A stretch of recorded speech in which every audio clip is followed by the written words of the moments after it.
होगे। कब्र कहती है, ए शख्स, ए आदमी, सुनो सुनो, आज जो तुम मेरे पीठ के ऊपर जो तरह तरह के अपने एटीट्यूड के साथ चलते रहते हो, अपने सर को उठाकर चलते रहते हो, अनकरीब तुम्हारी मौत होगी, सारे लोग तुझे लेकर आएंगे, कब्र में दफन कर देंगे, फिर अपने अपने घर चले जाएंगे, तुम्हें भूल जाएंगे। अनकरीब तुम मेरे पीठ के आने के बाद अल्लाह ताला के आज़ाब में, सख्त आज़ाब में मुब्तला हो गए और तरह तरह की सजाएं आपको मिलती रहेंगी। अल्लाहु अकबर कबीरा। उस कब्र को याद करें जिसमें हमें जाना है तो जाना है, इसे कोई रोक नहीं सकता है। जब रोक नहीं सकता है तो हम क्यों अमल करके गुनाह क्यों कमा रहे हैं?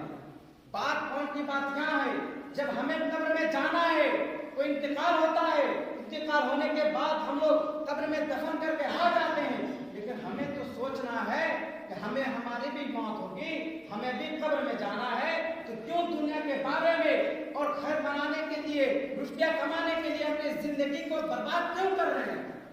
हमें भी पता है, अपनी मौत को, अपने डैड को, अपने फैमिली को, कोई इंतकाल होता है, जाने के बाद कब्र में लेटा देते हैं, हमारी भी बारी आएगी, वक्त हमारा भी आएगा, कब्र में जाना है।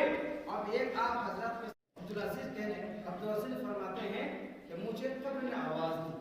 कब्र ने आवाज देने के बाद कब्र कहती है कि अब्दुल अजीज, आप मुझसे ये सवाल क्यों नहीं करते कि जो शख्स इंतकाल होता है और आप लोग उसे कब्र में दफन करने के बाद, मेरे पेट को ऊपर पेट में दफन करने के बाद चले जाते हैं, तो जिसको आप दफन करके जाते हैं उस मौत के साथ, उस जिस्म के साथ मैं जमीन उनके साथ क्या करती हूँ?